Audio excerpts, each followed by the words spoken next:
Very good afternoon. So we are from Group C. So today we are going to discuss on the fourth topic, which is altered mental status. So the case scenario is a 23-year-old female patient. She was brought in by an ambulance team to the emergency department. The patient looked agitated and disorientated. And then the first LI is define the altered mental state. So altered mental status is a term that we use to define a range of different presentation including sudden or gradual changes in behavior, disorientation, confuse, and coma. So from here you can see that we divide it either into arousal problem or the content of consciousness. That means first for arousal is like the patient is not awake in the case such as coma. Next is content of consciousness, in which the patient, the awareness, the orientation, the thought process, the content is not that optimum as compared to normal people. So as I said, there is a broad classification of altered mental status, delirium, dementia, and psychosis. So in emergency cases, the thing that we need to look in particular is delirium. Delirium is also known as acute brain failure. The onset is very rapid, and normally it is the prognosis is very bad if not treated and arrested earlier. So this should be the main focus in emergency. Dementia is a progressive disease such as vascular dementia after stroke or Alzheimer's disease, in which normally in elderly with impact, the neurocognitive function is getting lower over time. Next is psychosis. Psychosis is normally is defined as either with altered uh, abnormal behavior or presence of hallucination or delusion. Is normally seen in psychiatric illnesses or related to drug use. Next, the question is, what are the possible causes of the above scenario? So actually there are a lot of causes, so I'm going to divide it into different systems for easy classification and understanding. First is primary CNS and structural. So any problem with the brain or with the brain basically can cause problem in mental state. First is tumor, hemorrhage, edema, seizure, and dementia. These are the factors that will affect the mental status of the person. Next is metabolic or autoregulatory. These are the factors that we need to evaluate and examine very carefully because most of the cases are reversible. For example, in the case of hypoglycemia or hyperglycemia, so if we can recognize the case early, for example, with a patient coming in after with the history of diabetes mellitus.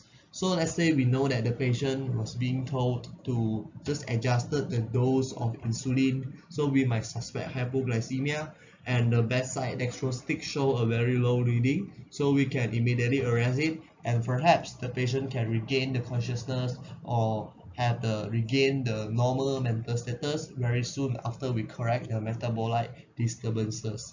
Next, macam alteration in the electrolytes such as sodium, calcium, macam change in body temperature, decrease in the thyroid level, low in the body volume, fluid volume, increase in carbon dioxide concentration, and low oxygen will also affect one's mental status. Next is the pharmacological or toxic. So we know that some of the drugs that we prescribed has a risk of side effect of affecting the mental status of the patient. Like for example of drugs including steroids, sedative, opioids, anticholinergic, anti-epileptic, and then alcohol intoxication will also affect the mental or will cause the patient to have altered mental status. And then next, if the patient take illicit drugs such as amphetamine, ketamine will also affect the patient. Next, withdrawal from alcohol, benzodiazepine, opioid will also give rise to the problem. Next, infectious causes. These are the things that we need to be very careful, especially when the patient coming in with fever. So the infectious causes can be primary or from other side. So primary inclusive like meningitis, encephalitis, abscesses. These are the things that we need to carefully look into. For example, the symptom of meningitis such as photophobia, neck stiffness. These are the things that we need to be careful and not to miss, because early recognition of this pathology can allow us to have a better intervention and improve the prognosis of patient. Besides, altered mental status can also be due to infection from other side, inclusive UTI, pneumonia. The other causes include shock, complicated migraine such as in acute convulsive migraine, psychiatric disorder, or in a very ill patient. So next, what are the important historic facts that should be obtained? So here, sample is the mnemonic that we use to take history, especially in the setting. So the main goal of the history is to allow us to get the diagnosis. Of course, we need to classify in what are the main causes for the AMS. Is it the delirium, dementia, or the psychosis? So we need to like really careful to rule out all of these possible causes. So first is the sign and symptom. So we want to know the baseline of the patient. If the patient is memang macam tu, ataupun the deterioration is like become the ultimate mental state is become suddenly deteriorating, or from the baseline memang the patient memang tu memang sepanjang ni memang dah not normal in term of the mental status. Maybe the patient already complain of hallucination, or the patient has already complained of the patient already have delusion for a long time, then suddenly presented today. So we want to know, or the patient is previously memang normal and then suddenly within this past few hours. This is very important for timing. And then we want to rule out different the symptoms for different causes, as I mentioned here, as stated in the table, the causes that suggest certain diagnosis. So for all of this, we need to know the onset, duration, and the progression of the disease, or anyone nearby or the family have a similar complaint. So we can really recognize and identify earlier, and to have a different list of differential diagnosis that we can rule out through the investigation or the physical examination. Next, we want to know the allergies history, medications, past medical history, for example, particularly like diabetes, last oral intake, or the events surrounding the illness, such as is there any trauma to the head? Yeah, these are the things, or recent travel, recent exposure, recent drugs or alcohol consumption. These are the things that we need to really look into carefully. So in the patient with altered mental state, MSE is also a part of the targeted examination that we can do. So these are the components in the MSE, inclusive of appearance, behavior, speech, mode, affect, thought process, thought content, perceptual disturbance, the perceptual disturbance, cognition, insight, or judgment. Appearance means from our view as a medical professional, on our observation of the patient. If the patient is tidy, if the patient is well groomed, if the patient is the description of us on his appearance. Next is behavior. Is how the patient react. If the patient is able to sit quietly, or the patient walking around, or the patient is like fidgety. And these are things that we have to include in the behavior. Next is the speech. We want to hear the speech of the patient to get the rate, rhythm, volume, tone, or articulation. Next is mode. Mode is what the patient tell us. We will ask the patient how does he feel, or is this one currently. Next is affect. Affect is what we perceive, the objective emotional expression. For example, we want to know if the patient is euthymic, dysphoric. Next is the thought process. We want to know the thought process if the patient is able to think logically in a simple word. Next is the thought content. We want to know if the patient have any suicidal ideation. This is very important because we want to prevent further hazardous event that might occur if we miss this part. Next is delusional thought, or yeah. Next is the perceptual disturbance. We want to know if there is hallucination, illusion, derealization or depersonalization. These are the things that we have to carefully rule out. Next, cognition level, insight, and judgment. Glasgow Coma Scale or GCS is described as a way to communicate among the physician about the level of consciousness of patient, especially after a traumatic brain injury. So repeated Glasgow Coma Scale recordings is vital as a part of monitoring of the patient with a head injury.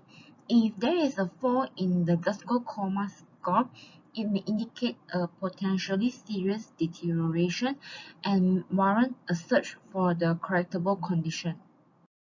Glasgow Coma Score is applicable as the total score when all these three components are testable, and Glasgow Coma Scale, or also known as component score, is applicable when either one of these three components is not testable.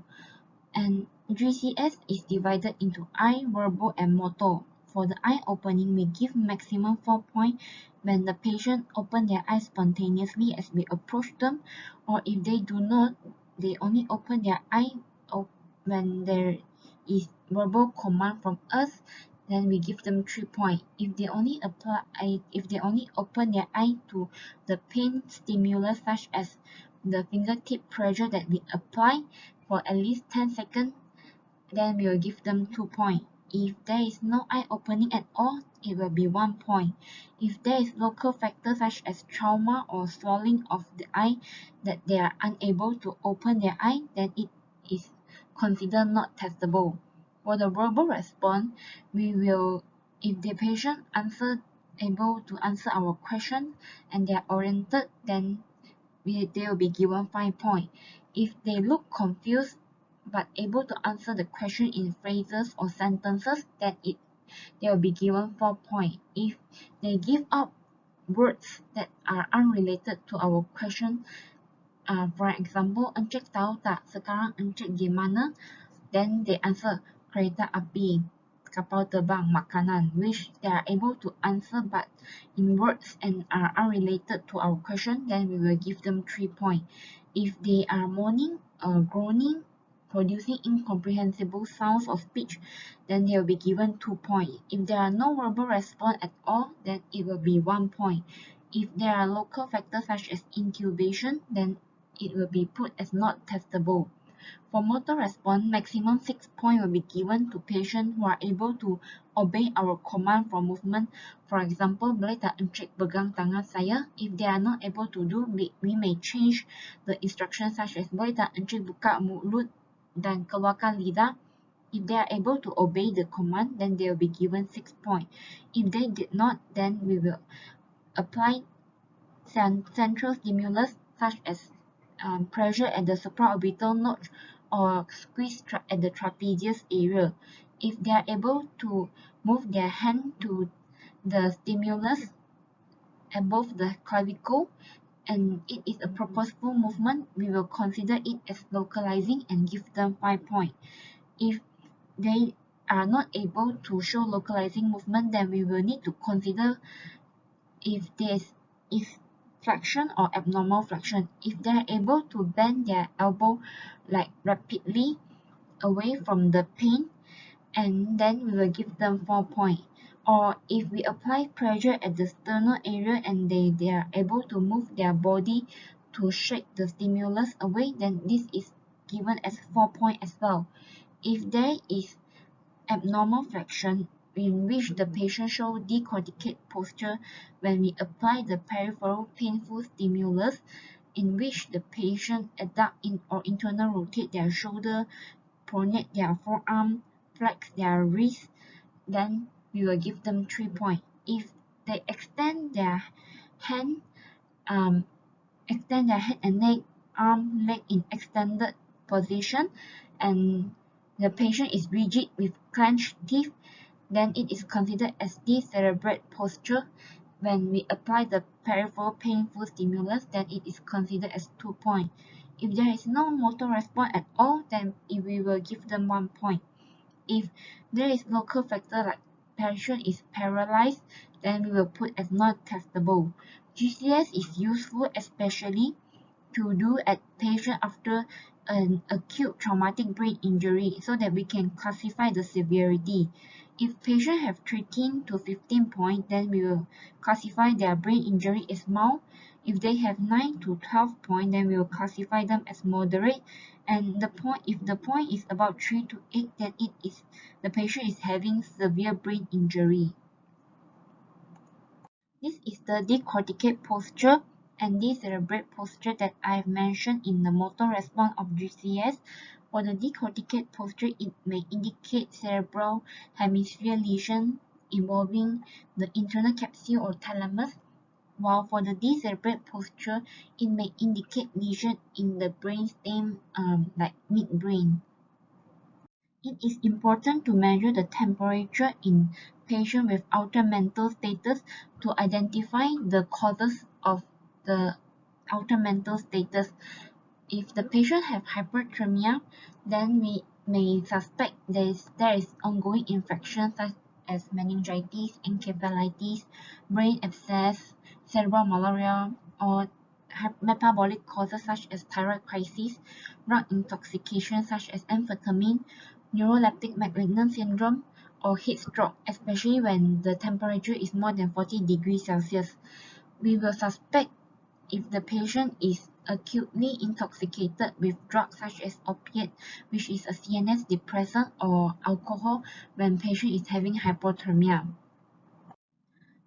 It is important to determine the vital signs like blood pressure, the pulse rate, and respiratory rate in a patient with altered mental status in order for us to identify the underlying causes. For the pulse rate, if the patient is tachycardia, i.e. more than 100 beats per minute, then we may need to suspect if there is any airway obstruction. And if patient is hypovolemic shock, especially when their blood pressure is low as well, any ongoing cardiac arrhythmia such as supraventricular tachycardia or ventricular tachycardia, or if there is any anticholinergic overdose.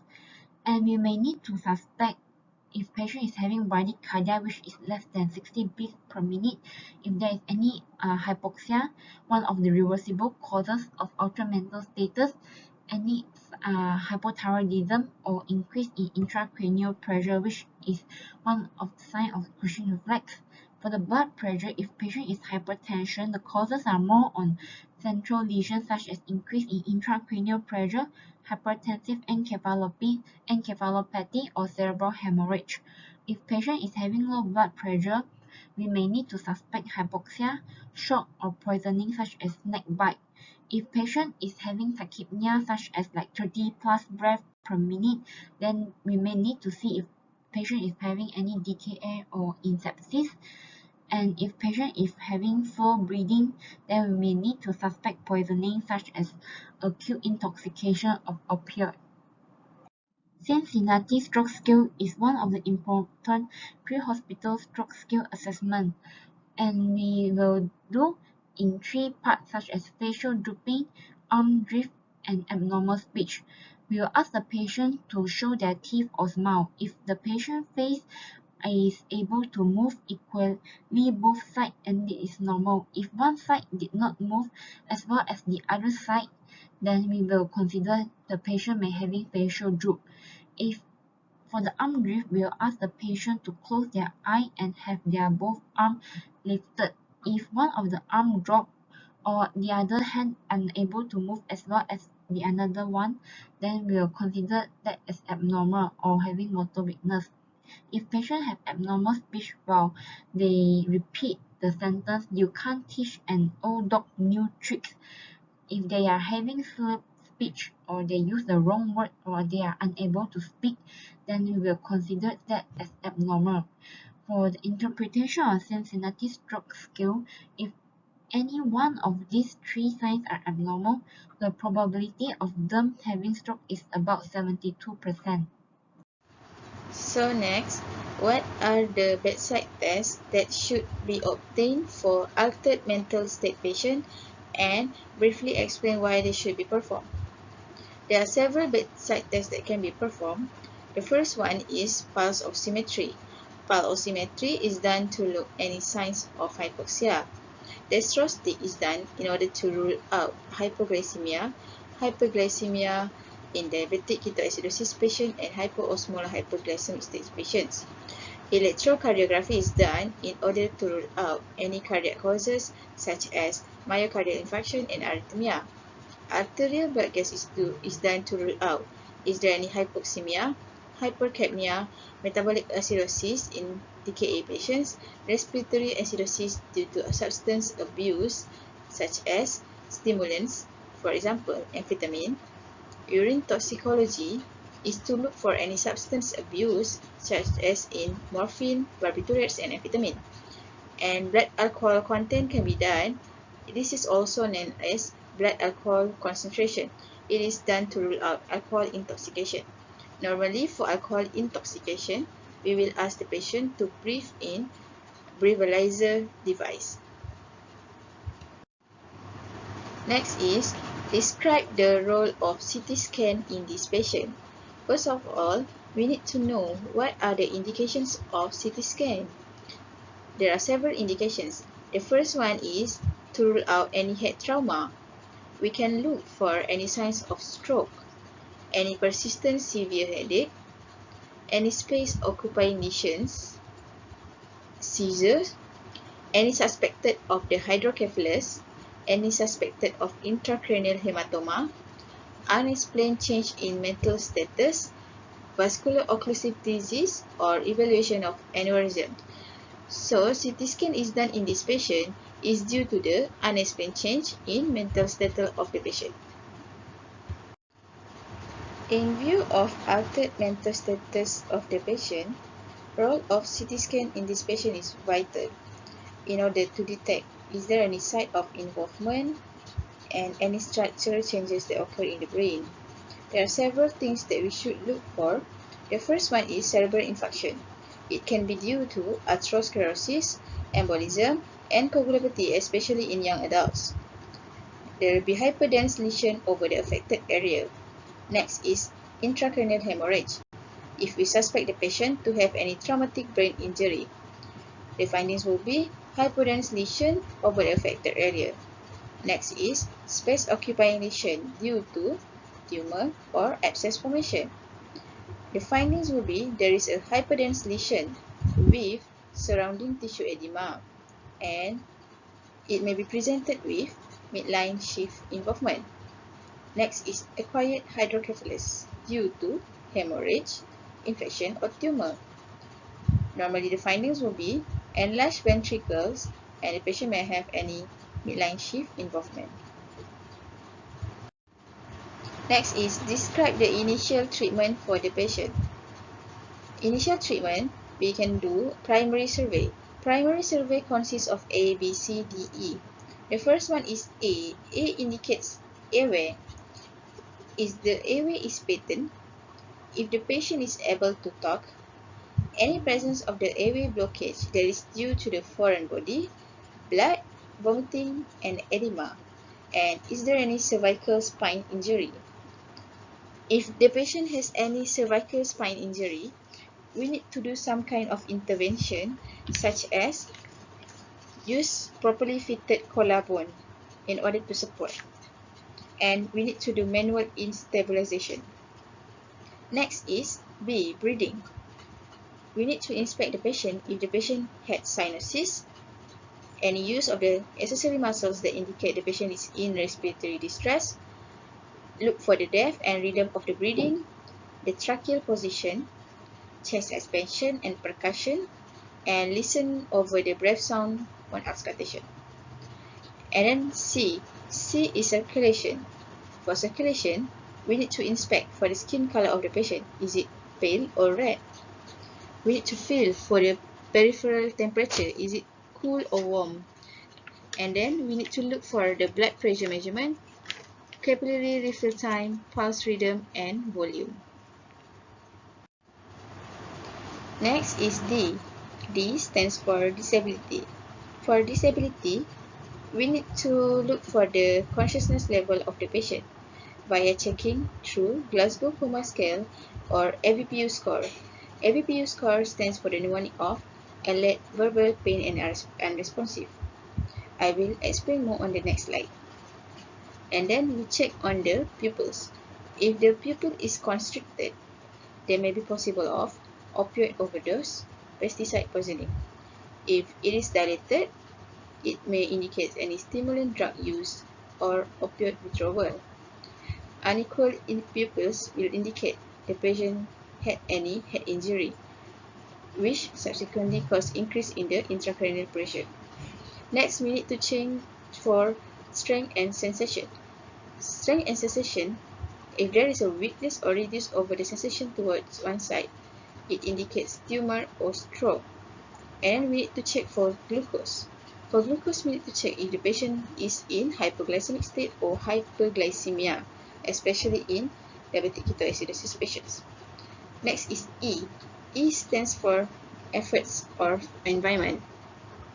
We need to check for any signs of infection or trauma and check for any needle marks or any drug use, any recent travel history, any recent contact with any sick people, and any usage of drugs over the counter or any drugs other than prescribed by the doctors. Next is, this is the AVPU score that I mentioned just now, and this is the Glasgow Coma Scale. AVPU score, as A stands for alert, when the patient is awake. V stands for verbal. The patient only responds to the verbal stimulation. P is when the patient responds to the painful stimulation, and U is when the patient is completely unresponsive. AVPU is actually a quick, straightforward score that is used in order to assess the patient's condition, level of consciousness, responsiveness, and mental status. It can be done in first aid use or pre-hospital setting, and it is much quicker compared to Glasgow Coma Scale. For Glasgow Coma Scale, it is better to use because it can determine the patient's current clinical condition is either worsening or not.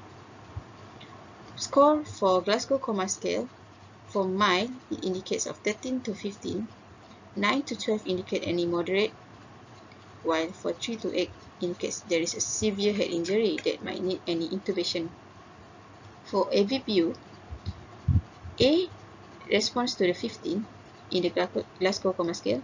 For V, it is 12 to 14, while for P is 5 to 6, and U is unresponsive, so most probably the patient is 3.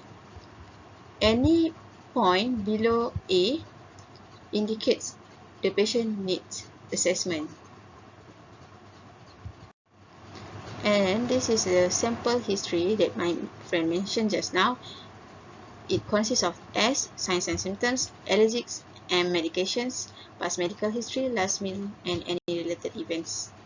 While for head-to-toe examination, we include the head and face, neck, chest, abdomen, upper and lower limbs, back, buttocks, and perineum and genitalia.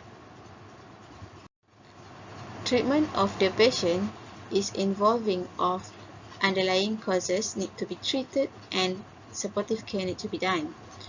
After identifying and treat accordingly to the identifiable cause, we can do subsequent steps, such as if the patient with intracranial pressure, we can elevate the head towards 30 degrees and giving mannitol in order to reduce vasogenic edema.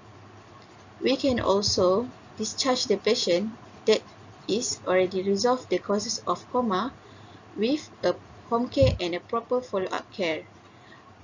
And actually, after the episode is found and resolved, we can make a further follow-up for the patient. If the patient needs intervention or further assessment, we can admit the patient.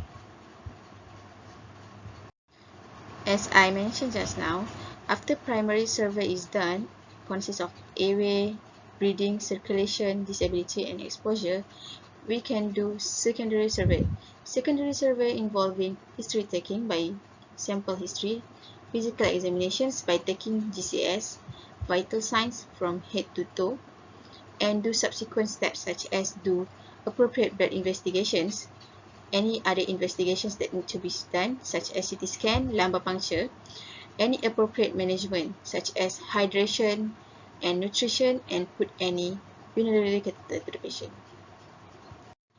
Next is How do you distinguish coma from psychogenic coma? Basically, coma is a state of reduced alertness and responsiveness from which the patient cannot be aroused. The patient is not aware of any external or internal stimuli, while for psychogenic coma, it is a manifestation of psychiatric illness that presents as a state of unresponsiveness without any organic cause. Other synonyms include historical coma, dissociative amnesia, dissociative stupor, factitious unconsciousness, and conversion coma. There are two steps to diagnose psychogenic coma. The first one is by doing neurological examination, because neurological signs are inconsistent with expected anatomic or physiologic pattern. And we need to investigate, is there any emotional background and current psychological problems of the patient. In order to differentiate between coma and psychogenic coma, history taking and close observation of the responses towards the stimulation can differentiate between those two. For pupillary response, extraocular movement and muscle tone and reflexes are intact in psychogenic coma, and there are other tests that can be done, include manual eye opening and extraocular movements. Usually in coma or unresponsive patient, there will be little or no resistance towards manual eye opening, while for psychogenic coma patient, there will be resistance towards opening and the eyelids will keep in firmly shut. The last one is interpret CT scan. In order to interpret CT scan, you need to know the basics. We can use mnemonic of blood can be very bad. So the first blood is actually the first B, blood. So we need to exclude, is there any blood or hemorrhage presence in the CT scan?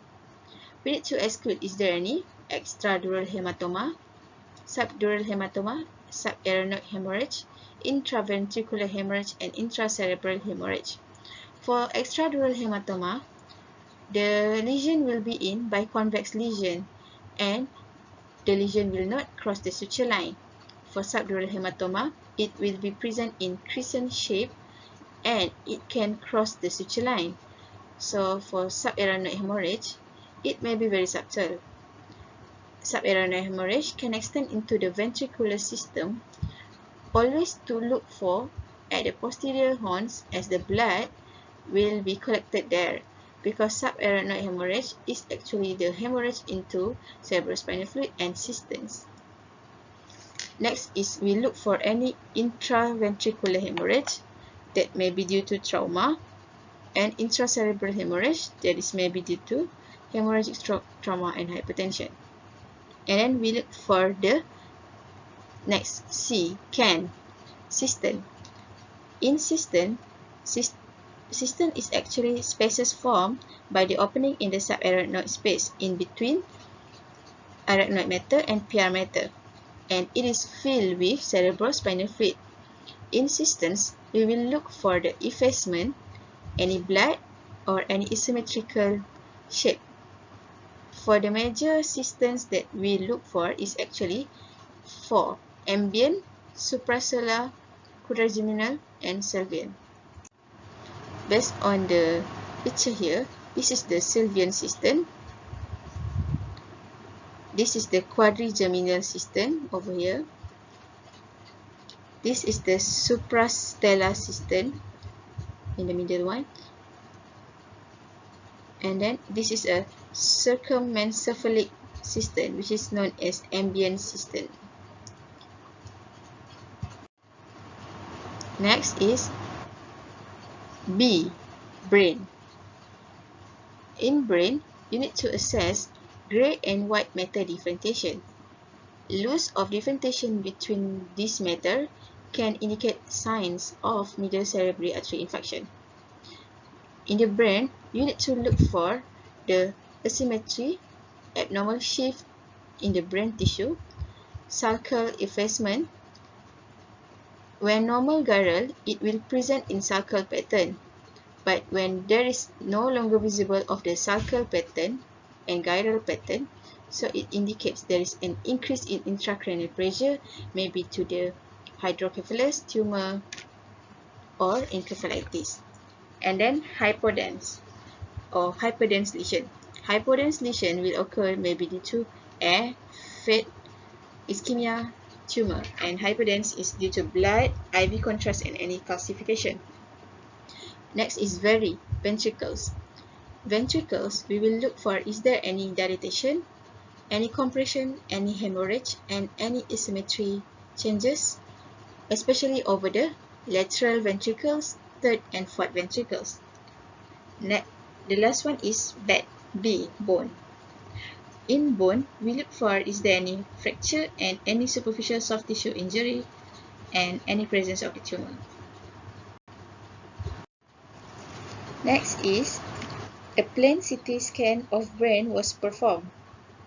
In CT scan of brain, you need to mention several things, such as name of the patient, age of the patient, any particular date, and time. So for this patient, this is a CT brain of a 23 years old female patient taken on any particular date at 9:50 a.m. Based on the CT scan of the brain results, there is no hyperdensity and hypodensity lesion seen. And then this is skull. Over here is skull. So there is no skull fracture seen. There is a presence of sulcus. There is no widening of the sulcus. And then this is gyrus. So there is no narrowing of the gyrus. This is white matter and this is grey matter. White matter will be darker and blacker compared to grey matter because in white matter there is a high myelinated axons exist. Myelinated axons consist of fat substance. Fat substance is low in density.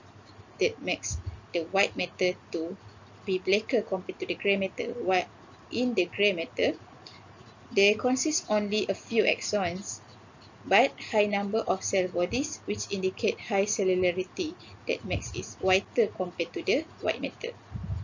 And then this is lateral ventricles. This is the anterior horns. This is the posterior horns of the lateral ventricles. This is the third ventricle, and the ventricles are not diminished. Diminished in ventricles may indicate there is increase in the intracranial pressure due to tumor, trauma, or any other space-occupying lesions. This is falx cerebri, so indicate there is no midline shift presence. And the last one is calcification of the choroid plexus in the posterior horn of the lateral ventricle, which is physiological and normal in this patient. Hence, the CT scan brain is normal.